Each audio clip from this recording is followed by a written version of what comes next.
narito na naman tayo para sa isang napaka-sweet at nakakakilig na love story nila Kalingap Edu at Ate Viancy. Tulad mo ay aking makilala at kung ano ako'y... Sa pagpapatuloy ng ating video ay dumayo nga si Kalingap Edu sa school nila Ate Viancy para siya ay suyuin dahil nag-away nga sila, or hindi naman talaga sila nag-away pero hindi talaga siya pinapansin ni Ate Viancy. At ilang araw na ito kaya naman gusto niyang puntahan si Ate Viancy noon para naman makapag-ayos na silang dalawa. At nag-usap nga sila sa tabing dagat pagkatapos noon na makikita sa una nating in-upload na video. Pagkatapos nito ay umuwi na sila at sinuyo na naman siya ulit ni Kalingap Edu para naman magbati na daw silang dalawa. At sabi niya na sana ay replyan na siya ni Ate Viancy dahil miss niya na ang kanilang pag-uusap na dalawa.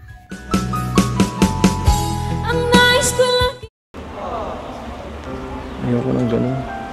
Hindi na ako galit. Nangalipot ako, upo po muna. Opo. Opo. Okay lang. Okay lang nakatayo. Thank you sa pagsundo. Sa ano. Wala naman yun. Maliit na bagay lang yun. Bumabawi lang ata kayo. Bumabawi talaga ako. Hindi pa yan. Sige na po. Magabi na. Magabi na po kayo. Teka lang, baka may bibigay pa sa'yo si Kalingap Rob. Ayan, hello, Viancy. Kumusta?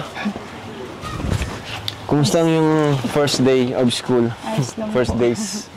Okay naman? Talaga namang lahat ng pag-i-explain at paghingi ng tawad ay ginagawa na ni Kalingap Edu dahil alam niya naman daw na siya ang mayroong kasalanan kay Ate Viancy na hindi talaga siya nakapunta noong binyag ng kapatid nito. Kaya naman kahit ano daw ay willing siyang gawin at lahat ng pagbawi sa kanya ay gagawin talaga niya. Kaya naman sana daw ay replyan na siya ni Ate Viancy at sana bumalik na daw sila sa dati.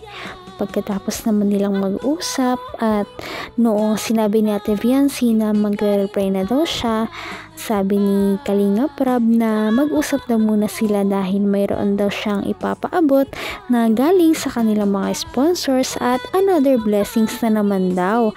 Kaya naman lahat ay natuwa dahil dito. Kaya naman nag-usap muna si Ate Viancy at si Kalingap Rob. Sa'yo yung kinita mo nyo nung live selling. Nabigay ko na kay Joy, yung sa kanya. Pero yung sa'yo di ko pa nabibigay. At di ba nasabi ko rin doon na yung tandem nyo ni Joy, yung may pinakamaraming kinita. No? Thank you po. Dami na gano'n. Ang alam ko, ang tagal nyo rin kasi nun no? Baka ilang oras din kasi kayo nun. Grabe na pala ng ano yun. Pagbabago dito sa bahay nyo, ano? Naglawak na po. Naglawak, kaya nga. Dahil po sa Kalingap. Yung schedule mo ng school, di naman masyadong dati pa rin. Dati pa rin. Sinungalit ko. So ito Viancy, ang kinita nyo, di ba nabanggit ko nung nakaraan, nasa 16,000 plus yon. So hinati ko sa dalawa, tig 8,475 kayo. Di ba? Ang galing. Laking tulong din, nag-ano lang kayo. Nakakatuwa dahil meron na namang bagong blessings na tanggap si Ate Viancy dahil din ito sa kanyang kasipagan at sa tulong na rin ng Kalingap team at ni Ate Jack dahil pinayagan sila na magkaroon ng isang live selling at ang kikitain noon ay mapupunta sa kanya. Ang kanyang katandem nga ay si Ate Joy, isa din sa mga beneficiaries ng Kalingap team. Kaya naman nakakita sila ng kabuuan na 16,000 pesos at ito ay hinati nila kaya naman higit sa 8,000 pesos ang napunta kay Ate Viancy sa kanyang pagle-live selling. Talaga namang deserve ito ng dalawa dahil talaga namang nag-effort sila sa kanilang pagle-live selling at nakakatuwa din dahil marami ang bumili at marami talagang tumatangkilik dahil nga alam na rin nila ang istorya ni Ate Viancy at ng isa pang Kalingap Angels. Nasa 16,000 plus yon. So hinati ko sa dalawa, tig 8,475 kayo. Di ba? Ang galing. Laking tulong din. Nag-ano lang kayo. Nag live selling lang kayo, no? Laking tulong. So baka plano ko sa sunod, yung sa K-Boys din naman, ano? Bawa, mga love team, ganun. Para makatulong din.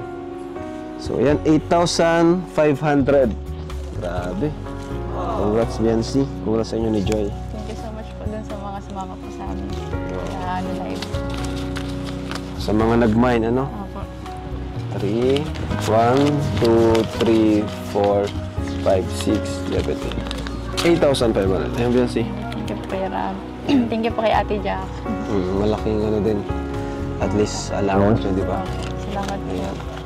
So ito, dagdag mo na dyan. Galing sa... Talaga namang todo ang pagbaha ng blessings kila Viancy noong araw na yon dahil bukod sa 200,000 na ibinigay sa dagdag sa kanilang lupa na 100 square meters ay nagkaroon pa siya ng dagdag 8,000 para sa kinita niya sa live selling. At bukod dito, napaka-generous talaga ni Kalingap Rab dahil dinagdagan niya pa ito ng isa pang pera na hindi niya naman sinabi kung magkano dahil secret lamang siguro ito.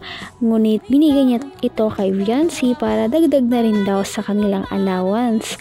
Talaga namang hanga-hanga talaga ang Kalingap team sa kanilang pagtulong, lalo na sa mga tulong ng kanilang mga sponsors.